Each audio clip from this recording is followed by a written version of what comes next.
যাদের রাগ বেশি সমাজ তাদের নাম দিয়েছে বদরাগী, কিন্তু কেউ কি কোনোদিন তাদের চোখের কোণে জমে থাকা সেই নোনা জলটুকু দেখেছে? কেউ কি জানে একটা মানুষ কেন অকারণে চিৎকার করে ওঠে? আসলে যে গাছের শিকড় যত বেশি গভীরে, তার ডালপালাগুলো তত বেশি রুক্ষ হয়। আজ আমি এমন একদল মানুষের গল্প বলবো, যারা রাগ দেখিয়ে সবাইকে দূরে সরিয়ে দেয় ঠিকই, কিন্তু দিন শেষে আয়নার সামনে দাঁড়িয়ে নিজের বুকের ক্ষতগুলো একাই সেলাই করে। তুমি কি জানো তোমার এই আগ্নেয়গিরির মতো রাগের নিচে কতটা বিশাল এক প্রশান্ত মহাসাগর চাপা পড়ে আছে? আজ তোমার সেই লুকানো কান্নার শব্দগুলো আমি শোনাবো। তুমি খুব সহজে রেগে যাও, তাই না? সামান্য কথাতেই তোমার চোয়াল শক্ত হয়ে আসে, গলার রগগুলো ফুলে ওঠে। লোকে বলে তোমার অহংকারে বেশি, মেজাজ চড়া, কিন্তু তারা কি জানে তোমার এই রাগ আসলে কোনো অহংকার নয়, এটা তোমার নিজেকে বাঁচানোর একটা মরিয়া চেষ্টা। তুমি আসলে ভেতর থেকে খুব একা, এতটাই একা যে এই শূন্যতার হাহাকার ঢাকতে তোমাকে রাগের মুখোশ পড়তে হয়। তোমার চারপাশের মানুষগুলো যখন তোমাকে ভুল বোঝে, যখন তোমার প্রিয় মানুষটি অবলীলায় তোমার আবেগ নিয়ে খেলা করে, তখন তুমি নিজেকে সামলাতে পারো না। তোমার চিৎকার আসলে কান্নারই একটা বিকৃত রূপ। তুমি কি খেয়াল করেছ, তুমি যখন সবচেয়ে বেশি রেগে থাকো, তোমার হাত দুটো তখন কাঁপতে থাকে? সেই কম্পনটা রাগের নয়, ওটা আসলে ভীষণ কষ্টের। তুমি কাউকে মারতে চাও না, কাউকে ছোট করতে চাও না, তুমি শুধু চাও কেউ একজন এসে তোমার ওই কাঁপতে থাকা দুটো হাত শক্ত করে ধরে বলুক, আমি জানি তোমার কষ্ট হচ্ছে, এবার একটু শান্ত হও। কিন্তু আফসোস, কেউ আসে না। সবাই তোমার রাগটা দেখে, কিন্তু রাগের পেছনে থাকা সেই অসহায় শিশুটিকে কেউ দেখতে পায় না। তুমি যাদের সবচেয়ে বেশি ভালোবাসো, তারাই সবচেয়ে আগে তোমার থেকে দূরে সরে যায় তোমার ওই স্বভাবের দোহাই দিয়ে। অথচ তারা জানেই না তুমি তাদের হারানোর ভয়েই অতটা রূঢ় হয়ে ওঠো। শৈশবে হয়তো কোনো এক ঝড়ে তোমার ভেতরের নরম মাটিগুলো পাথর হয়ে গিয়েছিল। আজ সেই পাথরগুলোই সবার চোখে পড়ে, কিন্তু পাথরের গায়ে লেগে থাকা শ্যাওলার মতো জমে থাকা পুরনো ব্যথাগুলো আড়ালেই থেকে যায়। তুমি যখন রাগ করো, তখন তোমার চারপাশের মানুষগুলো দেওয়ালে পিঠ ঠেকিয়ে দূরে সরে যায়।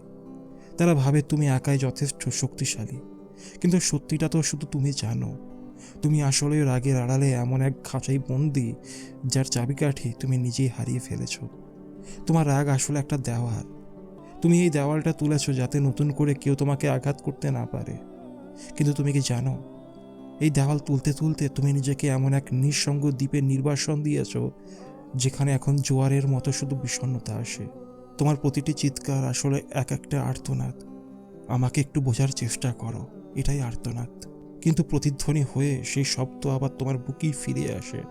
কেউ বোঝেই না।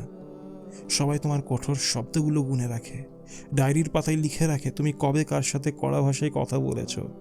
কিন্তু কেউ ডায়েরি রাখে না তোমার সেই রাতগুলোর জন্য, যখন রাগ পড়ে যাওয়ার পর তুমি অন্ধকারে একা বসে ফুপিয়ে কেঁদেছ, যখন নিজের উপর নিজেরই ঘেন্না লেগেছে। তুমি আয়নার দিকে তাকিয়ে নিজেকেই প্রশ্ন করেছ, আমি কেন এমন, আমি কেন সবাইকে কষ্ট দিই? তোমার এই কান্নার কোনো সাক্ষী নেই, তোমার এই অনুশোচনার কোনো দর্শক নেই। সকালে যখন তুমি আবার ঘর থেকে বের হও, তখন তোমার চোখে সেই একই রুক্ষতা। কেউ টেরই পায় না যে গত রাতে এক সমুদ্র চোখের জলে তোমার ভেতরের সবটুকু রাগ ধুয়ে মুছে গিয়েছিল। মাঝে মাঝে তোমার খুব ইচ্ছে করে না কারো কাঁধে মাথা রেখে খুব সাধারণ একটা মানুষের মতো ডুকরে কেঁদে উঠতে? তোমার কি ইচ্ছে করে না কোনো এক বিকেলে নির্জনতায় বসে বলতে, আমি আসলে খারাপ মানুষ নই, আমি শুধু বড্ড ক্লান্ত? কিন্তু তুমি পারো না। তোমার রাগী ভাবমূর্তি তোমাকে সেই অনুমতি দেয় না। তুমি নিজেই নিজের তৈরি করা এই কঠিন মানুষ পরিচয়ের নিচে শ্বাসরোধ হয়ে মরছ। তোমার বুকের ভেতরটা এখন শ্মশানের মতো খাকা করে, সেখানে শুধু পুরনো স্মৃতির ছাই উড়ে বেড়ায়। সবাই বলে তুমি পাথর, অথচ তারা জানেই না পাথরকে আঘাত করলে শুধু শব্দ হয়, কিন্তু ভাঙা পাথরের প্রতিটি কণা যে কতটা ধারালো আর যন্ত্রণাদায়ক তা কেবল তুমি অনুভব করো। তোমার চারপাশের মানুষগুলো তোমার আগুনের উত্তাপ সহ্য করতে পারে না, কিন্তু তারা কি দেখেছে সেই আগুনে পুড়তে পুড়তে তোমার আত্মাটা কিভাবে অঙ্গার হয়ে গেছে? তুমি কি জানো তোমার এই রাগের সবচেয়ে বড় শাস্তিটা কি? তোমার এই রাগ তোমাকে তাদের সামনে অপরাধী করে দেয়, যাদের তুমি পাগলের মতো ভালোবাসো। তুমি তাদের আগলে রাখতে চাও, কিন্তু তোমার শব্দগুলো তীরের মতো গিয়ে তাদের বুকেই বিঁধে যায়। তারপর যখন তারা রক্তাক্ত হয়ে ফিরে যায়, তখন তুমি সেই রক্তমাখা তীরের ফলকগুলো নিজের হাতে টেনে বের করো, নিভৃতে নিস্তব্ধতায়। মাঝে মাঝে তোমার ইচ্ছে করে নিজের গলার কণ্ঠনালীটা ছিঁড়ে ফেলতে, যাতে আর কোনোদিন কোনো কটু কথা বের না হয়। তোমার মেজাজ যখন তুঙ্গে থাকে, তখন তুমি আসলে নিজের সাথেই যুদ্ধ করো। তুমি তো আসলে অন্যের ওপর রাগ করো না, তুমি রাগ করো নিজের ভাগ্যের ওপর। কেন তোমার জীবনটা আর 10টা সাধারণ ছেলের মতো শান্ত হলো না? কেন তোমাকে সবসময় একটা যুদ্ধের ময়দানে দাঁড়িয়ে থাকতে হয়? লোকে বলে তুমি অবাধ্য, তুমি অভিনয়ী, কিন্তু তারা দেখে না তোমার রাতের বালিশটা কতটা ভারী হয়ে থাকে। রাগী ছেলেদের চোখের জল সমাজ দেখতে পায় না, কারণ তোমরা কাঁদতে জানো না, তোমরা শুধু পুড়তে জানো। আর ওই পোড়ার গন্ধে যখন আকাশ বাতাস ভারী হয়ে ওঠে, লোকে তখন নাক চেপে ধরে দূরে সরে যায়। কেউ এক গ্লাস জল নিয়ে এগিয়ে আসে না সে আগুন নেভাতে। তোমার কি মনে আছে সেই দিনটার কথা, যখন তুমি খুব করে চেয়েছিলে কাউকে জড়িয়ে ধরে বলতে, আমি খুব অসহায়, আমাকে ছেড়ে যেও না, কিন্তু তোমার মুখ দিয়ে বের হলো একরাশ তিক্ততার ঘৃণা। তুমি যাকে আঁকড়ে ধরতে চেয়েছিলে তাকেই ধাক্কা দিয়ে সরিয়ে দিলে। এই যে নিজের ইচ্ছের বিরুদ্ধে গিয়ে নিজেকে ধ্বংস করার নেশা, এটা যে কতটা যন্ত্রণার তা কি কোনোদিন কেউ বুঝবে? তুমি যখন ঘরে একা থাকো, তখন তোমার চারপাশের দেওয়ালগুলো যেন তোমাকে বিদ্রূপ করে। তারা তোমার প্রতিটি রাগী সংলাপ তোমাকে শুনিয়ে দেয়। তুমি কান বন্ধ করো, কিন্তু তোমার হৃৎপিণ্ডে ধুকপুকানি তখন তোমার কানে চিৎকারের মতো শোনায়।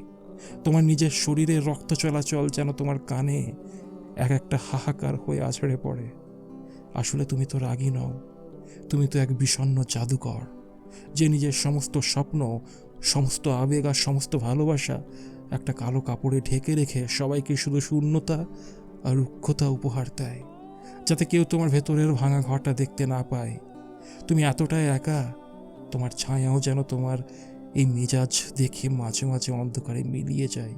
সবাই ভাবে তুমি জিততে চাও। যখন তুমি চিৎকার করে কথা বলো, যখন তুমি জেদ করে বসে থাকো, মানুষ ভাবতে থাকে এটা তোমার জয়ী হওয়ার নেশা। কিন্তু সত্যটা হলো তুমি আসলে হেরে যাওয়ার জন্য আর্তনাদ করছো। তুমি চাইছো কে একজন তোমার সব যুক্তি ধুলাই মিশিয়ে দিয়ে তোমাকে ঝাপটে ধরুক, কি একজন তোমার রাগের চোখে চোখ রেখে বলুক, আমি তোমার এই অভিনয়টা ধরে ফেলেছি, আর কতকাল কাঁদবে এই আগুনের আড়ালে। কিন্তু কেউ সেই চোখের ভাষা পড়ে না। তোমার চারপাশের মানুষগুলো কেবল অভিমানের হিসেব মেলায়। তারা তোমার সাথে পাল্লা দিয়ে জেদ করে, তারা তোমার থেকে মুখ ফিরিয়ে নিয়ে নিজেদের আড়ালে নিয়ে যায়। আর তুমি পড়ে থাকো তোমার সে অন্ধকার ঘরে, নিজেরই তৈরি করা এক বিষাক্ত নিঃসঙ্গতায়। মাঝে মাঝে তোমার এমন হয় না যে নিজের হাত দিয়ে নিজের বুকটা চিরে দেখতে ইচ্ছে করে, ভেতরে কি এখন রক্ত মাংসের কোনো হৃদয় অবশিষ্ট আছে, নাকি সবটাই কয়লা হয়ে গেছে? তুমি যখন বন্ধুদের আড্ডায় বসে হাসো, তখনও তোমার চোখের কোণে একটা লুকানো তলোয়ার ঝুলে থাকে। তুমি হাসতে হাসতে হঠাৎ চুপ হয়ে যাও, কারণ তুমি জানো এই হাসির পর যখন তুমি বাড়ি ফিরবে, তখন আবার সে পরিচিত হাহাকার তোমাকে গিলে খাবে। আসলে রাগী ছেলেদের কোনো ঘর থাকে না, তারা সবার ভিড়ে থেকেও আগন্তুক। তারা নিজেদের ড্রয়িং রুমে বসেও মনে করে যে তারা কোনো এক স্টেশনে ট্রেনের জন্য অপেক্ষা করছে, যে ট্রেনটা কোনোদিন আসবে না, যে ট্রেনটা আসলে তাদের মুক্তি নিয়ে আসার কথা ছিল। তুমি কি কখনো খেয়াল করেছো তোমার সব রাগ, সব জেদ আসলে কেবল তাদের উপরই যাদের তুমি সবচেয়ে বেশি ভালোবাসো? অপরিচিত মানুষের সামনে তো তুমি বড্ড বিনয়ী, বড্ড শান্ত, তাহলে কেন প্রিয় মানুষগুলোর সামনে গেলেই তুমি বিস্তর হয়ে ওঠো? এর উত্তর তো তুমি জানো, কারণ তুমি ভয় পাও। তুমি ভয় পাও যদি তারা জেনে যায় তুমি কতটা দুর্বল, তবে তারা তোমাকে ছেড়ে চলে যাবে। আর এই চলে যাওয়ার ভয়েই তুমি তাদের আগে থেকে সরিয়ে দিতে চাও। কি অদ্ভুত এক মরণ খেলা তুমি খেলে যাচ্ছ প্রতিদিন। নিজেকে নিঃস্ব করে দেওয়ার এক তীব্র নেশা। তোমার এই দীর্ঘশ্বাসের শব্দগুলো যদি কেউ রেকর্ড করতে পারত, তবে তারা শুনতে পেত সেখানে কোনো শব্দ নেই, আছে শুধু এক বিশাল শূন্যতার হাহাকার। তোমার আত্মাটা যেন এক পুরনো পরিত্যক্ত বাড়ি, যার জানালাগুলো ভাঙা আর ছাদ দিয়ে অবিরাম বৃষ্টির মতো কষ্ট চুঁয়ে পড়ে। এখন অনেক রাত, তোমার শহরের সবাই এখন ঘুমে, শুধু তুমি জেগে আছো। তোমার চোখের পাতায় ঘুম নেই, আছে এক সমুদ্র তপ্ত বালু। তুমি জানালার গ্রিল ধরে বাইরের অন্ধকারের দিকে তাকিয়ে আছো, অথচ তুমি বাইরের অন্ধকার দেখছো না। তুমি দেখে যাচ্ছ তোমার নিজের ভেতরের সেই ধ্বংসস্তূপ। তুমি কি জানো তোমার শেষ পরিণতি কি? তোমার এই রাগের শেষ গন্তব্য হলো এক ভয়ঙ্কর নিস্তব্ধতা। একটা সময় আসবে যখন তোমার আর চিৎকার করতে ইচ্ছে করবে না, যখন তোমার গলার রগগুলো আর ফুলবে না, যখন কেউ তোমাকে হাজার আঘাত করলেও তুমি শুধুমাত্র একটা অদ্ভুত ম্লান হাসি দিয়ে তাকিয়ে থাকবে। এই দিনটা হবে তোমার সবচেয়ে বড় পরাজয়, কারণ সেদিন তোমার ভেতরে সেই অবুঝ শিশুটি শেষমেশ মরেই যাবে। লোকে ভাববে তুমি বদলে গেছো, তুমি শান্ত হয়েছো, সবাই খুব খুশি হবে, কিন্তু তারা জানবে না একটা শান্ত সমুদ্র আসলে কতটা গভীর কবরস্থান হতে পারে। তারা জানবে না যে তোমার ভেতরে আর কোনো প্রাণ অবশিষ্ট নেই, শুধু পড়ে আছে এক রাশ ঠান্ডা ছাই। আসলে তোমার গল্পটা কেউ লিখবে না, তোমার এই নীরব আত্মাহুতির কোনো ইতিহাস থাকবে না। তুমি শুধু মাঝরাতে আয়নার সামনে দাঁড়িয়ে নিজের মৃত প্রতিবিম্বের দিকে তাকিয়ে থাকবে। তোমার ইচ্ছে করবে শেষবারের মতো একটা চিৎকার দিয়ে আকাশটা ফাটিয়ে দিতে, কিন্তু তোমার সে ক্ষমতাও আর থাকবে না। সবাই যখন তোমাকে ছেড়ে চলে যাবে, যখন তোমার এর আগের দেওয়ালটা কেবল তোমাকেই পিষে ফেলবে, তখন তুমি বুঝতে পারবে তুমি কাউকে দূরে সরাওনি, তুমি আসলে নিজেকেই পৃথিবী থেকে মুছে ফেলেছ। জানো, এই শহরে সবাই সবার ক্ষত লুকিয়ে হাসতে জানে, শুধু তুমি পারলে না। তুমি তোমার রাগের আগুনে নিজেই পুড়ে ছাই হয়ে গেলে, অথচ কেউ এক ফোঁটা জল নিয়ে এগিয়ে এলো না তোমার শেষটা নেভাতে। তোমার বড় একা লাগে, বড্ড একা লাগে।